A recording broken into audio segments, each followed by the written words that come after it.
Hello, everyone, and welcome to the Spiritual American. My name is Dr. Ann O'Hare, and I'm your host. And today we're going to be talking about calm in a crisis. Very valuable topic, I think.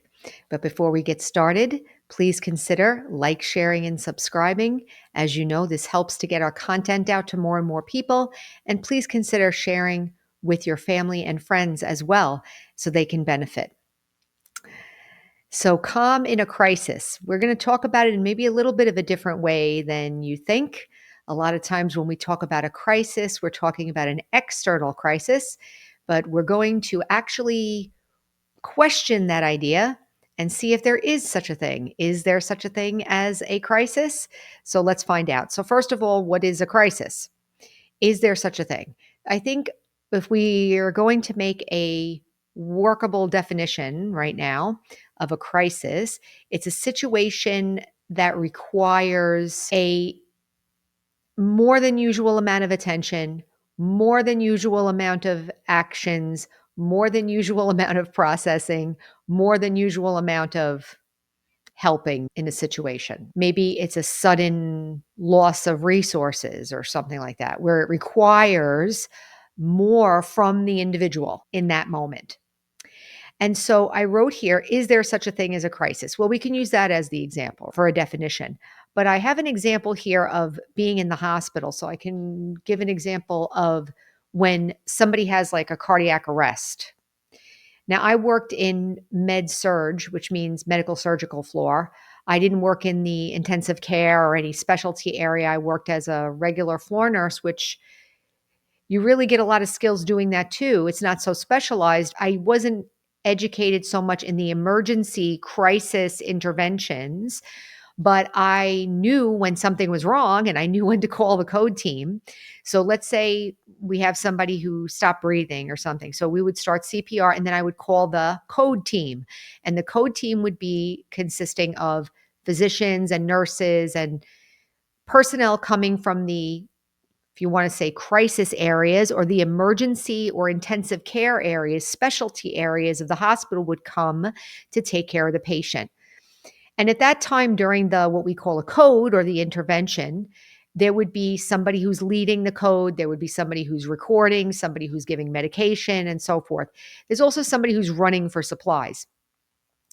So the person who's leading the code is the person who is making the decisions, who's looking at all the information and making the decisions. They're looking at the EKG. They're making, okay, give this medication, give that medication, start CPR, whatever, give a shock. They would give instructions, but they would be very calm. And in my experience, it's usually a physician. It doesn't have to be a physician, but whoever is running the code, so to speak, would always be very calm. So, one of the things about being calm is that when you are calm, you're able to make decisions. Your intellect actually works.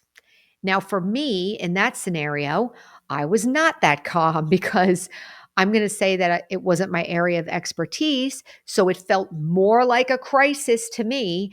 And so usually I would be the one running for supplies or something because I had this excess energy. And of course, running for something, what do I do? Get this? Okay, I can do that. But I wasn't the one making decisions. I wasn't the one assessing everything that was going on. So, calm in a crisis, first of all, the one who's calm in that scenario was the one who was very educated also, had a lot of knowledge, and was able to assess the different information and then make decisions for everybody that would be leading. First, I want to say about being calm.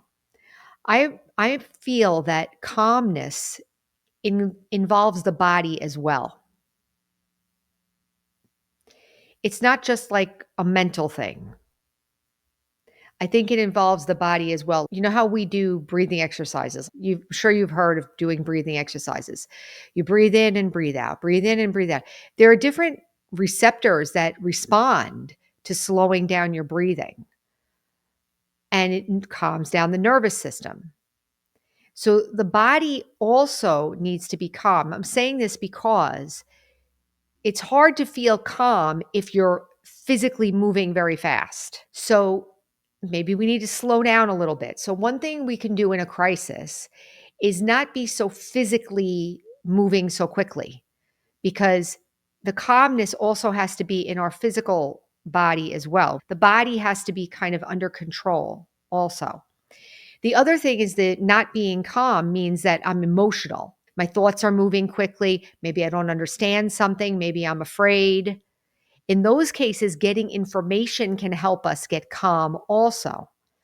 If I don't have information, I'm more likely to be afraid. I'm more likely to be confused. So, the thing I wrote here is it's about my own inner world. I know this is true because you can have two people in the same situation, and one will be calm and one will be reacting and getting excited and freaking out. So, what's the difference inside? Some might say, well, it's their personality. And I think that that is true to some extent. I think some people have a calmer personality. I know I have one person in my department at work right now. It doesn't seem like anything can get her excited. This one listens. She doesn't talk that much. She just, and if you ask her, do you want to say anything? No, I'm good. Like, she really doesn't talk much. She's very calm and okay. I come from a culture and a family where everybody talked all the time and everything is also emotional. And so my personality that I grew up with or that I picked up along the way was much more emotional, extroverted, and so forth. Some people automatically have a more introverted, calm nature. So in this case, for this topic, having a calm nature is good, as long as you're able to be alert and take in information, right? So it may be part of your personality, but let's say it's not. Can I develop a calm nature? Yes, you can. This is where spirituality comes in. So, if we just recap for a second. So, what we're saying is that it's not really external that decides whether it's a crisis or not. The situation may require more energy, more decision making, more activity, but it doesn't necessarily mean that you have to be excited or out of control. You can physically and emotionally and psychologically be calm even in that situation. So, how do I cultivate the ability to be calm regardless of the situation? And I'm going to say, again, we have to talk about spiritual effort.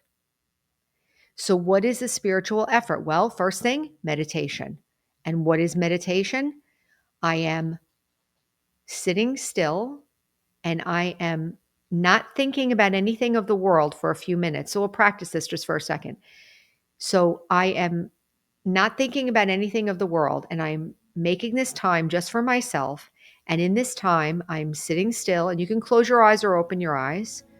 And there's a point behind me, a point of light. I can imagine a point of light here in my forehead, and I can say, I am the spiritual being inside this body. I am the soul. I am living consciousness, and my nature is peace.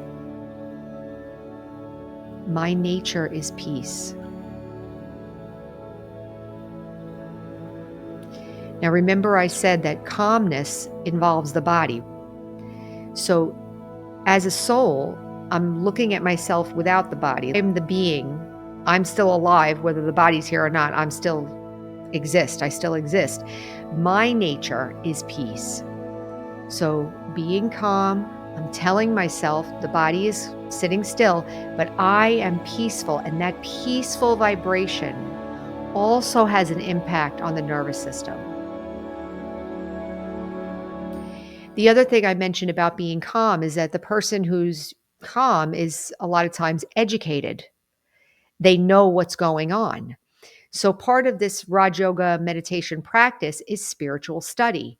We talk about the laws of karma, we talk about powers of the soul, we talk about different levels of consciousness and how to access different levels of consciousness. All of that is spiritual knowledge. And that knowledge supports this identity of myself as a peaceful being. I am a peaceful being. As I practice that, that helps me to remain calm. I can say for me, coming from a very, very emotional, dramatic, Northeastern kind of social environment, family and society up there, that there was a lot of emotional yelling and everything was emotional, everything. And I can say that even me, I've gotten a lot calmer. I've gotten much more in control of my emotions. And all I'm doing is practicing meditation and studying spiritual knowledge. When we are educated and when we practice identifying ourselves as eternal, peaceful beings, that experience begins to impact us, not only psychologically, but it impacts my personality and my body too. Then I can be in a situation where I'm not reacting, but I'm able to maintain some calm and also maintain my poise, let's say, or my intellect is still functioning. I can make a decision, or I can be cooperative, or I can be helpful. If you've noticed, people who are really, really emotional and not they can't help, right? They can't help. Especially in a crisis, they can't help. Everybody has to help them. So I think one of the nice things we can think about here, if I learn how to be calmer in general, and I learn how to be peaceful, and I learn this spiritual knowledge so that it actually starts to change my personality, and I start getting more and more peaceful and in control of myself, then I become more independent and I become able to help others, and others don't have to help me. And I have found this to be the case in my life, that being less emotional has helped me to be more independent and be in a position to help or feel empowered to help, as opposed to feeling like I need help. Then I don't become the crisis, right? So maybe we could end it there. But think about it. Sometimes we just take it for granted that it's the situation that's causing the feelings, but it's not, because one person can be calm and the other person isn't. So, what is it that's going on inside myself? Think about it. Think about this spiritual effort. Practice these meditations. There's links in the description to practice the Release Your Wings meditation. You can go to a free online meditation class or check out the Brahma Kumari's website. All of this is very easy to bring into your lifestyle. You do have to make a little effort. You got to get up to meditate and so forth, but it's not difficult. And a little bit of consistent practice brings powerful, real results. So I will leave it there. Remember, our slogan is heal, empower, and serve. And so until next time, take care.